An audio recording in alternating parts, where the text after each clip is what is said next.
Pour la première, quelqu'un qui vit dans le péché, peut-on dire de lui qu'il ne croit pas? Non, on ne peut pas dire de lui qu'il ne croit pas. Pourquoi?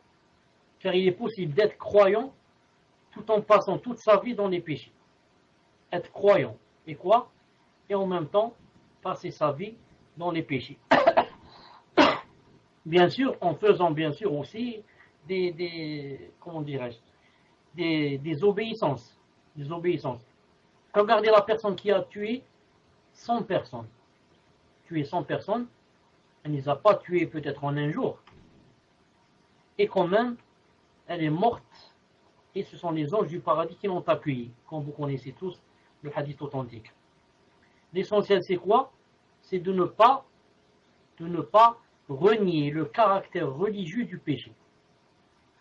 Non. Si tu renies le caractère religieux du péché, tu dis que ce péché n'est pas interdit, ça veut dire là tu as renié le caractère religieux du péché.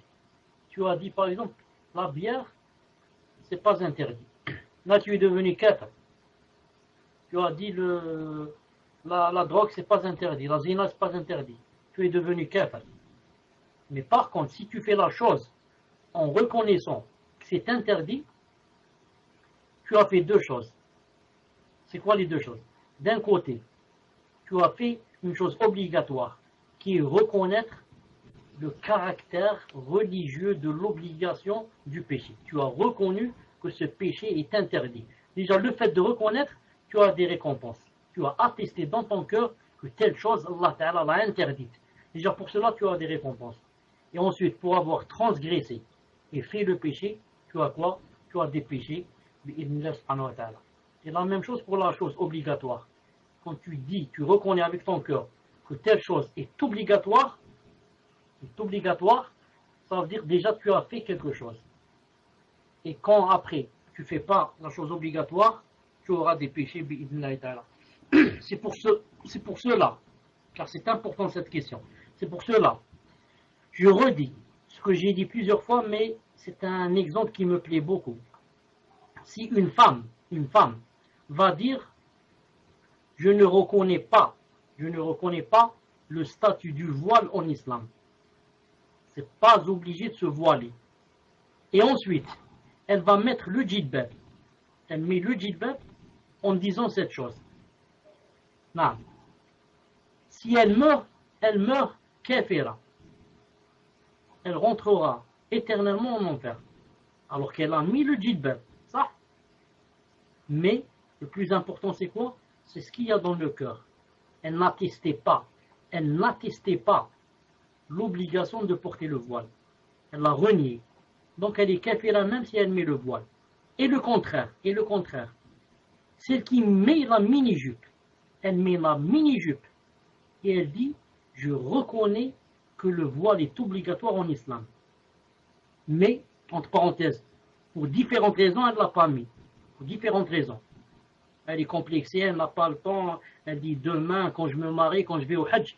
Ça, c'est entre elle et son Seigneur. Mouhim, elle a reconnu le caractère obligatoire du voile et elle ne l'a pas mis. Celle-là, c'est une croyante. Mais qui a fait un grand péché. Donc vous voyez, celle-là, elle est avec la mini-jupe et l'autre, elle est avec le djilbab. Celle-là, c'est une croyante, l'autre, c'est une kafira. Dans Sahih al-Bukhari, le prophète, sallallahu alayhi wa sallam, 3 fois, on lui a ramené quelqu'un sous, qui buvait de l'alcool, 3 fois. Et malgré cela, chaque fois qu'il lui donnait châtiment, et il n'a pas permis à Khalid ibn Walid de quoi? C'est pas de l'injurer, de le maudire. Il a dit, ne dis pas ça de lui. Hein? C'est quelqu'un qui aime Allah et son prophète. Il a dit de qui? De quelqu'un qui boit de l'alcool. Il a dit, celui-là, c'est quelqu'un qui aime Allah subhanahu wa ta'ala et son prophète. Il n'aime pas, ça veut pas dire qu'il aime Allah et son prophète parce qu'il a bu. Non. Car c'est un compagnon et le prophète, c'est de lui que c'est un croyant. Un croyant qui fait des erreurs. Celui-là, il a bu, Maïz, radiallahu ta'ala, il a fait la zina, Mistah, il a colporté Aïcha, et comme ça. On peut être musulman, croyant et faire de grands péchés. et faire de grands péchés. Nul n'est exempt, sauf les messagers, alayhim salatu salam. Elle a dit, j'ai précisé en question, qu'elle ne croit pas vraiment au jour dernier. Il n'y a pas ne pas croire vraiment. Il y a croire ou ne pas croire, c'est tout. Si la personne croit au jour du jugement dernier, ça veut dire c'est une croyante, si elle remplit bien sûr les autres conditions. Si elle doute, elle ne croit pas vraiment, elle n'est pas quoi? Elle n'est pas croyante, même si elle a quelques doutes seulement. Un doute sur 100, elle n'est pas croyante. Il faudrait avoir l'yaqin, la conviction que demain, je vais être ressuscité et je vais rencontrer Allah Ta'ala et il y aura paradis et enfer. Il faut avoir la certitude. Je peux jurer sur Allah Ta'ala le Tout-Puissant qu'il y a cela. Je peux jurer par Allah le Tout-Puissant que ma femme est divorcée s'il n'y a pas cela. Je n'ai pas un brin de doute. C'est comme ça qu'il faut, Inch'Allah Ta'ala.